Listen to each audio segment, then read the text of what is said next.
Hello friends, welcome back to my channel. ಎಲ್ಲರಿಗೂ ನಮಸ್ಕಾರ. ಎಲ್ಲರೂ ಹೇಗಿದ್ದೀರಾ? ಎಲ್ಲರೂ ಚೆನ್ನಾಗಿದ್ದೀರಾ ಅನ್ಕೋತೀನಿ. ನಾನು ಕೂಡ ಚೆನ್ನಾಗಿದ್ದೀನಿ. ಇವತ್ತು ಕೂಡ ಒಂದು ಯೂಸ್ಫುಲ್ ಆದ ಹೊಸ ಟಿಪ್ಸ್ ಜೊತೆ ಬಂದಿದ್ದೀನಿ ಫ್ರೆಂಡ್ಸ್. ಅದಕ್ಕೂ ಮೊದಲು ಯಾರೆಲ್ಲ ನನ್ನ ಚಾನಲ್ಗೆ ಸಬ್ಸ್ಕ್ರೈಬ್ ಆಗಿಲ್ಲ ಅಂದರೆ ಸಬ್ಸ್ಕ್ರೈಬ್ ಮಾಡ್ಕೊಳ್ಳಿ. ಪಕ್ಕದಲ್ಲಿರುವ ಬೆಲ್ಲೈಕನ್ ಕ್ಲಿಕ್ ಮಾಡಿ, ಹಾಗೆ ಸ್ಕಿಪ್ ಮಾಡದೆ ವಿಡಿಯೋ ಕೊನೆ ತನಕ ನೋಡಿ ಫ್ರೆಂಡ್ಸ್. ಸಪೋರ್ಟ್ ಮಾಡಿ, ಹಾಗೆ ನಿಮಗೂ ಕೂಡ ಯೂಸ್ಫುಲ್ ಆಗಿರುತ್ತೆ ಅನ್ಕೋತೀನಿ. ಯೂಸ್ಫುಲ್ ಆಗಿದರೆ ಲೈಕ್ ಮಾಡಿ, ಕಮೆಂಟ್ ಮಾಡಿ, ಹಾಗೆ ನಿಮ್ಮ ಫ್ಯಾಮಿಲಿ ಫ್ರೆಂಡ್ಸ್ಗೆ ಶೇರ್ ಮಾಡಿ ಫ್ರೆಂಡ್ಸ್. ಬನ್ನಿ ವಿಡಿಯೋ ಸ್ಟಾರ್ಟ್ ಮಾಡೋಣ. ನಾನಿಲ್ಲಿ ತೆಂಗಿನಕಾಯಿ ನಾವು ದೇವಸ್ಥಾನಕ್ಕೂ ಅಥವಾ ಮನೆಗೆ ಅಂತಲೇ ನಾವು ತೆಂಗಿನಕಾಯಿ ಯೂಸ್ ಮಾಡ್ತಿರ್ತೀವಲ್ಲ, ಆಗ ಮತ್ತೆ ಎಷ್ಟು ಬೇಕಷ್ಟು ಯೂಸ್ ಮಾಡ್ಕೊಂಡು ಮತ್ತೆ ಅದನ್ನು ಸ್ಟೋರ್ ಮಾಡಬೇಕಲ್ವ. ಈ ರೀತಿ ನಾವು ಒಂದು ಕವರು, ಇದು ದಿನಸಿ ಕಾಳುಗಳು, ಯಾವುದಾದ್ರೂ ಕಾಳುಗಳಿರುತ್ತಲ್ಲ ಆ ಕಾಳು ಕೊಟ್ಟಿರ್ತಾರಲ್ಲ ಆ ಕವರ್ನ ಈ ರೀತಿ ಹಾಕಿ ಇಡೋದ್ರಿಂದ ತುಂಬ ವಾರಗಟ್ಟಲೆ ಇಡ್ಬೋದು ಫ್ರೆಂಡ್ಸ್. ಇದು ಕೂಡ ಯೂಸ್ಫುಲ್ ಆಗುತ್ತೆ. ಮತ್ತು ನಾನು ಪೆಟ್ಟಿಕೊಟ್ಟು, ಸ್ಯಾರಿ ಪೆಟ್ಟಿಕೊಟ್ಟಿರುತ್ತಲ್ಲ ಅದು ದಾರ ಒಟ್ಟೋಗಿರುತ್ತೆ ನೋಡಿ, ಈ ರೀತಿ ಒಳಗಡೆ ಒಟ್ಟೋಗಿರುತ್ತೆ. ನಮಗೆ ತಕ್ಷಣ ನಾವು ಸ್ಯಾರಿ ವೇರ್ ಮಾಡಿದಾಗ ಅಷ್ಟೇ ನಮಗೆ ಅದು ಅವಶ್ಯಕತೆ ಇರುತ್ತಲ್ಲ, ಆಗ ತಕ್ಷಣ ನಮಗೆ ಈ ರೀತಿ ಹೋಗಿರೋದ್ರಿಂದ ಏನು ಮಾಡೋದಂತ ಮ್ಯಾಚಿಂಗ್ ಸ್ಯಾರಿ ಪೆಟ್ಟಿಕೊಟ್ಟೇ ಬೇಕಾಗುತ್ತೆ. ಅದಕ್ಕೆ ಅಂತಲೇ ಈ ರೀತಿ ಮಾಡಿ ನೋಡಿ, ತುಂಬಾ ಯೂಸ್ಫುಲ್ ಆಗುತ್ತೆ. ಈಗ ಒಂದು ಪೆನ್ ತಗೊಂಡು ಪೆನ್ನಿನ ಸಹಾಯದಿಂದ ಈ ರೀತಿ ಮಾಡಿ ನೋಡಿ, ತುಂಬಾ ಸುಲಭವಾಗಿ ನಿಮಗೆ ದಾರ ಈಚೆ ಬರುತ್ತೆ ಫ್ರೆಂಡ್ಸ್.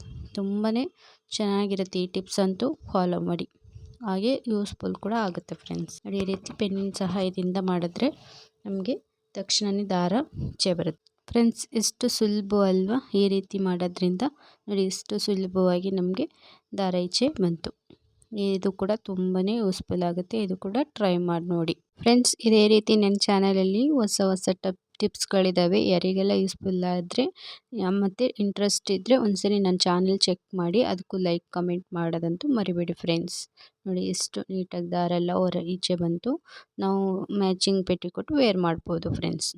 ಮತ್ತೊಂದು ಬಿಸ್ಕೆಟೆಲ್ಲ ನಾವು ಮಕ್ಕಳು ಕೊಟ್ಟು ನೋಡಿ ಈ ರೀತಿ, ಅಥವಾ ಮಕ್ಕಳು ತಿಂದಿಲ್ಲ ಅಂತಂದರು ಅಥವಾ ಗೆಸ್ಟ್ ಯಾರಾದರೂ ಬಂದರೆ ಈ ರೀತಿ ನಮಗೆ ಬಿಸ್ಕೆಟು ದೊಡ್ಡ ಪ್ಯಾಕೆಟು ಫ್ಯಾಮಿಲಿ ಪ್ಯಾಕೆಟ್ ಇರುತ್ತಲ್ಲ ಅದು ಓಪನ್ ಮಾಡಿ ಇಟ್ಟಿರ್ತೀವಿ. ಮೆತ್ತೆ ಆಗ್ಬಿಡುತ್ತೆ ಮತ್ತು ಕ್ರಿಸ್ಪಿನೆಸ್ ಎಲ್ಲ ಒಟ್ಟೋಗುತ್ತೆ.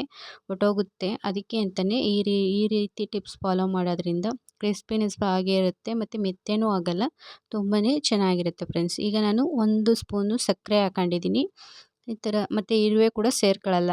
ಈ ರೀತಿ ಸಕ್ಕರೆ ಹಾಕಿ ಇಡೋದ್ರಿಂದ ಕ್ರಿಸ್ಪಿನೆಸ್ ಆಗೇ ಇರುತ್ತೆ. ಮತ್ತು ಏರ್ ಟೈಟ್ ಕಂಟೈನರಲ್ಲಿ ಹಾಕಿಡಬೇಕು. ಈ ರೀತಿ ಬಾಕ್ಸಲ್ಲಿ ಹಾಕಿಡೋದ್ರಿಂದ ತುಂಬ ಚೆನ್ನಾಗಿ ವಾರ ಆದರೂ ಮೆತ್ತೆ ಆಗೋಲ್ಲ ಫ್ರೆಂಡ್ಸ್. ಇದು ಕೂಡ ಯೂಸ್ಫುಲ್ ಆಗುತ್ತೆ. ಮತ್ತೊಂದು ಟಿಪ್ಸ್ ಬಂದು ಮಾತ್ರೆ ತಗೊಂಡಿದ್ದಿ, ಮಾತ್ರೆನ ಚೆನ್ನಾಗಿ ಚೆನ್ನಾಗಿ ನೈಸಾಗಿ ಪುಡಿ ಮಾಡ್ಕೋಬೇಕು ಫ್ರೆಂಡ್ಸ್. ಈ ರೀತಿ ಪುಡಿ ಮಾಡಿ ಮತ್ತು ಬಿಸ್ಕೆಟ್ ಇರುತ್ತಲ್ಲ ನಮ್ಮ ಹತ್ರ, ಯಾವುದಾದ್ರೂ ಬಿಸ್ಕೆಟ್ ಅಥವಾ ಕಡಲೆ ಬೀಜ ಅದು ಕೂಡ ಸಹ ಪುಡಿ ಮಾಡಿ ಇಟ್ಕೋಬೇಕು. ಇದು ಏನಕ್ಕೆ ಅಂತಂದರೆ ತುಂಬಾ ಇಲಿ ಕಾಟಗಳಿರುತ್ತಲ್ಲ ಮನೆಗಳಲ್ಲಿ, ಅಂದರೆ ಹಳ್ಳಿ ಮನೆಗಳಲ್ಲಿ ತುಂಬಾ ಇಲಿ ಕಾಟಗಳಿರುತ್ತೆ. ಈ ರೀತಿ ಪ್ಯಾರಾಚೂಟಮಲ್ ಅಥವಾ ಯಾವುದಾದ್ರೂ ಹಳೆ ಮಾತ್ರೆಗಳು, ಅಂದರೆ ಒಂದು ಮಾತ್ರೆ ಒಂದು 2-3 ಮಾತ್ರೆ ಹಾಕಿ ಈ ರೀತಿ, ಮತ್ತು ಬಿಸ್ಕೆಟ್ ಅಷ್ಟೇ ಈ ರೀತಿ ಬಿಸ್ಕೆಟ್ನ ಪುಡಿ ಮಾಡಿ ಹಾಕಿ ಇಡೋದ್ರಿಂದ ಓವರ್ ಡೋಸಿಂದ ಅದು ಸತ್ತೋಗೋ ಚಾನ್ಸಸ್ ಇರುತ್ತೆ ಫ್ರೆಂಡ್ಸ್. ಸತ್ತೋಗುತ್ತೆ ಇಲಿ ಅಂತೂ. ಮತ್ತು ಏನು ಗೊತ್ತಾ ಫ್ರೆಂಡ್ಸ್, ಈ ಥರ ಬಿಸ್ಕೆಟ್ ಪುಡಿ ಮಾಡಿ ಒಂದು ಮೇಲೆ ಎತ್ತಿಡಬೇಕು. ಮಕ್ಕಳಿರೋ ಮನೆಯಲ್ಲಂತೂ ಕೆಳಗಡೆ ಇಡಬೇಡಿ, ಯಾಕಂದರೆ ಅವ್ರಿಗೆ ಗೊತ್ತಾಗಲ್ಲ ಈ ರೀತಿ ಮಿಕ್ಸ್ ಮಾಡಿರೋದು. ಮತ್ತು ಕಡಲೆ ಬೀಜ ಕೂಡ ಈ ರೀತಿ ಹುರಿದ್ಬಿಟ್ಟು ಕಡಲೆ ಬೀಜನ ಅದು ಕೂಡ ಪುಡಿ ಮಾಡಿ ಈ ರೀತಿ ಮಿಕ್ಸ್ ಮಾಡಿರೋದ್ರಿಂದ ಅದರ ಸ್ಮೆಲ್ಗೆ ತಿನ್ನೋಕ್ಕೆ ಅಂತ ಬರುತ್ತೆ. ಅದು ಓವರ್ ಡೋಸ್ ಆಗಿ ಸತ್ತೋಗುತ್ತೆ. ಮತ್ತು ನೋಡಿ, ಈ ರೀತಿ ಕಾಯಿದು ಚಿಪ್ಪಿರುತ್ತಲ್ಲ, ಇದು ತುರಿದಿರೋ ಕಾಯಿದು ಆಗಾಗೇ ಇರಬೇಕು. ಅದಕ್ಕೆ ಹಾಕೊಂಡು ನಾವು ಎಲ್ಲಿ ಇಲಿ ಓಡಾಡುತ್ತೋ ಅಲ್ಲಿಡಬೇಕು. ಮತ್ತು ಅದು ನೀರು ಹಾಕಿ ಕೂಡ ಉಂಡೆ ಮಾತ್ರೆ ಟೈಪ್ ಮಾಡಿ ಇಡ್ಬೋದು, ಅಥವಾ ಉಂಡೆ ಮಾಡಿ ಇಡ್ಬೋದು, ಇಲ್ಲಾಂದರೆ ಹೀಗೆ ಕೂಡ ಇಡ್ಬೋದು. ಹೀಗೆ ಇಡೋದ್ರಿಂದ ಅದು ಬಂದು ತಿಂದು ಓವರ್ ಡೋಸ್ ಆಗಿ ಸತ್ತೋಗೋ ಚಾನ್ಸಸ್ಸು ಇರುತ್ತೆ ಫ್ರೆಂಡ್ಸ್. ಐ ರಿಕ್ವೆಸ್ಟು, ಮಕ್ಕಳಿರೋ ಮನೇಲಂತೂ ಕೆಳಗಡೆ ಅಂತೂ ದಯವಿಟ್ಟು ಇಡಬೇಡಿ, ಆದಷ್ಟು ಮೇಲೆ ಇರಲಿ, ಮತ್ತು ಮಕ್ಕಳಿಂದ ದೂರ ಇರಬೇಕು ಫ್ರೆಂಡ್ಸ್ ಅದಂತೂ. ಮತ್ತೊಂದು ಟಿಪ್ಸ್ ಬಂದು, ನಾನಿಲ್ಲಿ ಎಲೆಕೋಸು ತಗೊಂಡಿದ್ದೀನಿ. ಎಲೆಕೋಸು ಕಟ್ ಮಾಡೋದೇ ಒಂದು ದೊಡ್ಡ ಕೆಲಸ ಅಲ್ವಾ, ಅದಕ್ಕೆ ಅಂತಲೇ ಈ ರೀತಿ ಮಾಡೋದ್ರಿಂದ ತುಂಬಾ ಸುಲಭವಾಗಿ ನಾವು ಪುಡಿ ರೀತಿ, ಅಂದರೆ ಸಣ್ಣಕ್ಕೆ ಕಟ್ ಮಾಡ್ಕೋಬೋದು ಫ್ರೆಂಡ್ಸ್. ಈಗ ನಾನು ಒಂದು ಫೀಲರ್ ಇರುತ್ತಲ್ಲ, ಕ್ಯಾರೆಟ್ ಮಾಡೋ ಫೀಲರ್ ಇರುತ್ತಲ್ಲ, ಅದರಲ್ಲಿ ಈ ರೀತಿ ಮಾಡೋದ್ರಿಂದ ಪಲ್ಯಕ್ಕೆ ಚೆನ್ನಾಗಿರುತ್ತೆ ಫ್ರೆಂಡ್ಸ್. ಐ ಹೋಪ್ ಎಲ್ರಿಗೂ ಈ ವಿಡಿಯೋ ಇಷ್ಟ ಆಗಿದೆ ಅನ್ಕೋತೀನಿ. ಇಷ್ಟ ಆಗಿ ಲೈಕ್ ಮಾಡಿ, ಕಮೆಂಟ್ ಮಾಡಿ, ಹಾಗೆ ಶೇರ್ ಮಾಡಿ ಫ್ರೆಂಡ್ಸ್. ಸಿಗೋಣ next video. Thank you for watching.